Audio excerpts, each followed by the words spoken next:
My name is Nagin Mohi. I'm with South Florida Insider, and today I'm here with Neon Trees. My name's Tyler. I'm Chris. And we're Neon Trees. Alright. So you guys have been exploding recently all over the radio commercials. I've actually had a lot of friends really jealous that I was doing this. Oh, cool. Yeah, We had our song in burlesque as well. Random.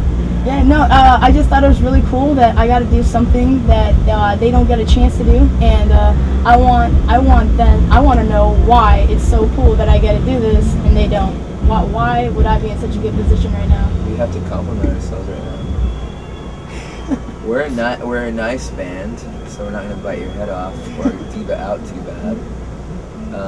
We offered you treats and warm beer. What else?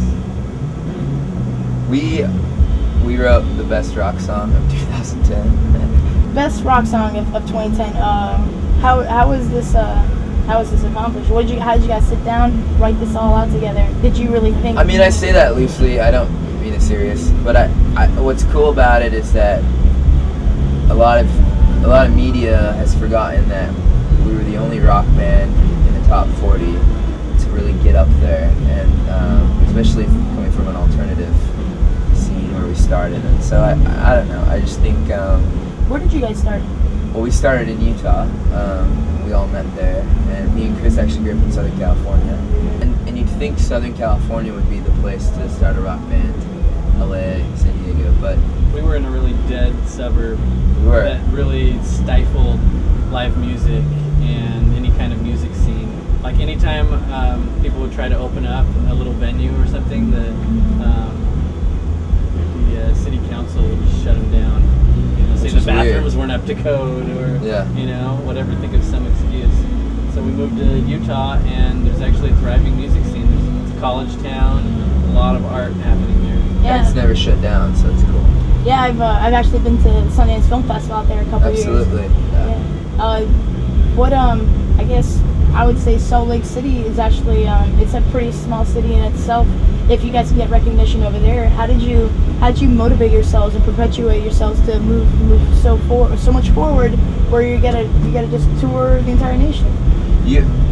We would play everywhere and anywhere, and we weren't snobs about where we play, and we realized that sometimes we'd be playing for 3 people and it didn't matter. We're gonna play like we're playing for 10,000. We used to book our own tours, just spend hours and hours at the library. None of us had internet or money to pay for internet, so we would pay the $1 at the library, and we would spend the whole afternoon, evening, booking and sending emails, and we would get maybe 2 shows out of the 900 emails we'd send. But you do that, and people will finally hear from you. And I mean, now since then, now that our music's kind of broken and people are more familiar with us, promoters will be like, "Oh, I remember you guys from years ago," or whatever.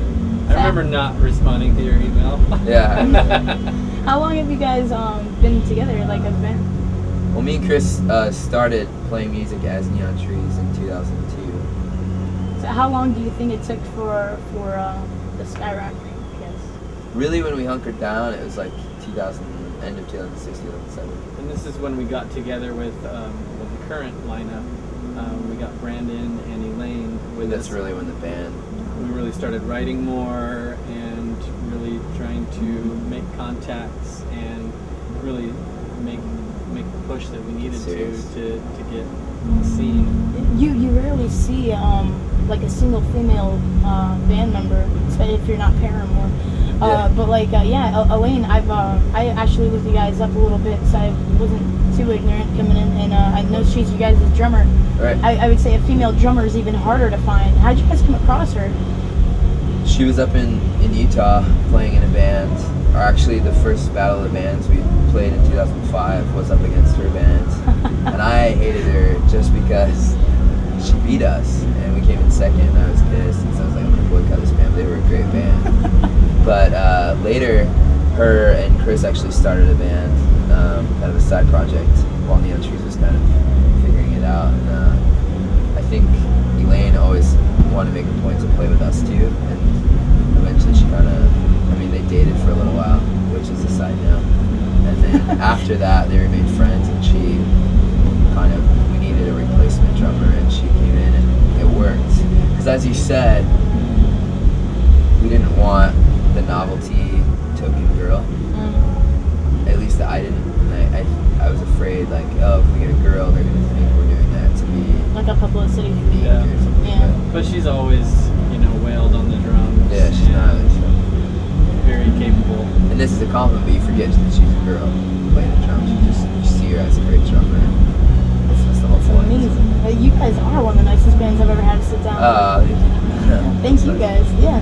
I guess if there was going to be any last thing, I never like to leave it on the same note more than once. But you guys have dropped the albums. You've gotten the publicity. You've gotten your songs on the radio. You're being played. Now that you have succumbed to this great amount of success that you are where you're at, where would you want to inevitably end up? Sold out Madison Square Garden. That'd be cool. 2 nights in a row. I think we want to just want to continue on that road going up and never take it too seriously, but don't forget that we're doing this because we love it. I don't know. If anything, like, that's the whole point for us. As long as I get to keep performing, I think that makes me happy. Yeah, I mean, I think the goal is to, come out with 10 albums and or more, and just have a solid fan base of people that support us and love the music, and we can always count on to be at the shows, and so we can keep doing what we love. People would make fun of me for saying this, but if we could have a career like Genesis or Aerosmith, get a roller coaster, right? Yeah. Aerosmith and the roller coaster at Disney World. If we could have that. And Phil Collins' good looks. Yes. And drum fills. Alright, well, you guys are going to be playing tonight at the FPL stage here at Sunfest, and I wish you guys the best of luck. Thank you so much.